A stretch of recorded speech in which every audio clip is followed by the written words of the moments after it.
Bonjour, morning brief du 19 avril 2017. Alors on commence par le MASI, séance positive, qui a réalisé une séance positive avec une hausse de 0,32%, avec retour des volumes au-dessus de la barre des 100 millions de dirhams. Alors, ce qui est important au niveau de la bourse de Casa, surtout, ce sont des actualités macroéconomiques, notamment l'annonce d'un déficit commercial de 45 milliards de dirhams, ce qui est un niveau en croissance importante par rapport à celui réalisé ou affiché, accusé l'année dernière, 37 milliards 6 de dirhams.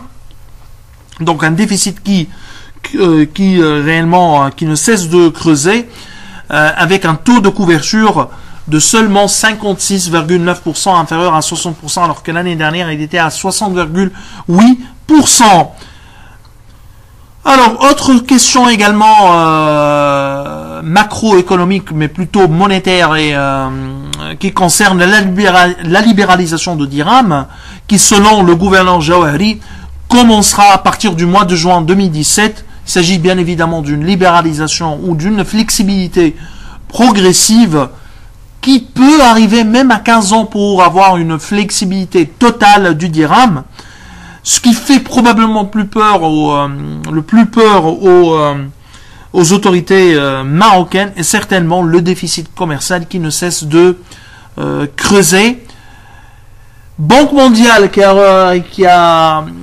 qui estime désormais une croissance pour l'économie marocaine de 3,8% grâce au rebond du secteur agricole, plus 10% pour le PIB agricole. L'index en baisse de 0,09% et l'accord avec le staff du FMI ne semble pas attiser l'appétit des investisseurs, avec des volumes toujours modestes, inférieurs à 2 millions de dinars, plus précisément à 1,9 million, un peu moins de 1,9 million de dinars. D'ailleurs, il y a eu un problème technique au niveau de la cotation, au niveau de la cotation pour la bourse de Tunis, et on a eu une séance écourtée. Juste un petit mot sur l'accord avec le FMI, l'accord avec le Staff Level Agreement, plus précisément, avec le FMI.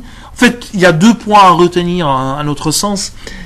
C'est la mise en œuvre d'une politique monétaire plus restrictive, autrement dit, moins de crédit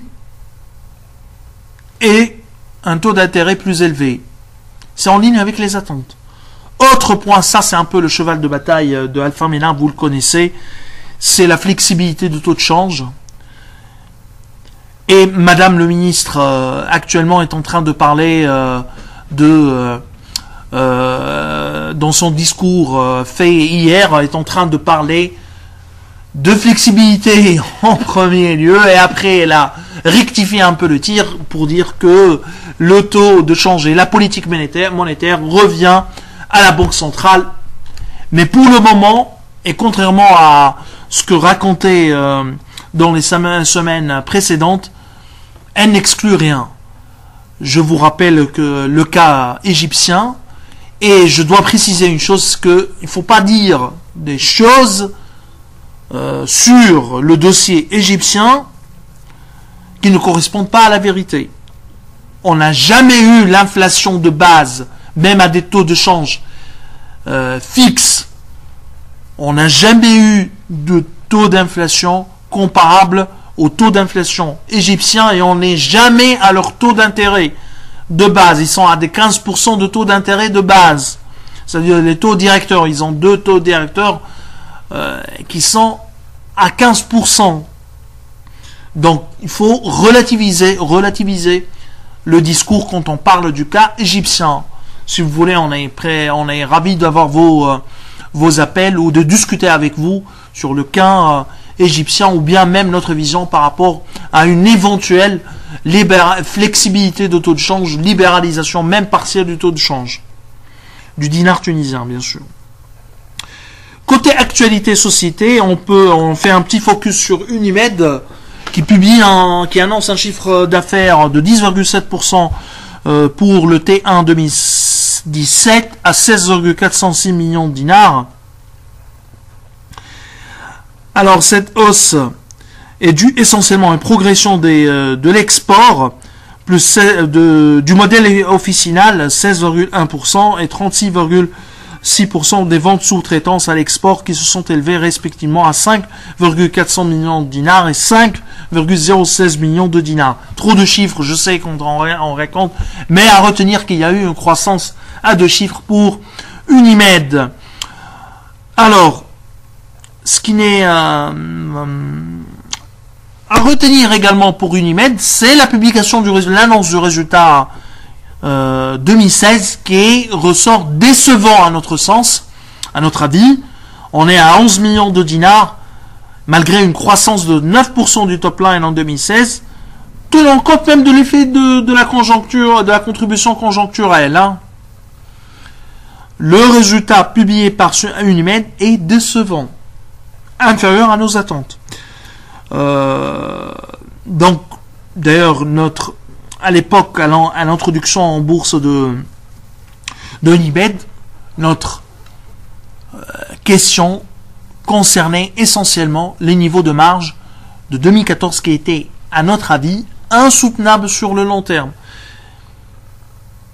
On pense que les niveaux de marge 2014 seraient un pic qui sera difficilement, qui ne sera pas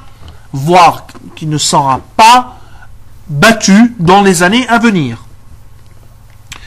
Nous envisageons de réviser à la baisse nos perspectives de marge, où on tablait déjà sur un recul de la marge d'EBITDA de 200 points de base environ en 2017 à 35,5%. Nous serons plus précis avec la publication des états financiers détaillés. Par ailleurs, le dividende par action proposé de 0,225 dinars contre 0,270 ajusté 0,300 minime une année auparavant, sans ajustement, c'est-à-dire sur l'exercice 2015, le groupe a vraisemblablement besoin du cash pour financer son éventuelle acquisition, son prochaine acquisition du groupe pharmaceutique opérant dans la région de l'Afrique de l'Est. On termine par les chiffres d'Eurocycle, croissance de 9,5%, inférieure à nos attentes. Cependant, l'effet de change sera probablement plus favorable durant le deuxième trimestre avec le recul attendu du dinar tunisien. Je vous souhaite une bonne journée. Au revoir, à demain.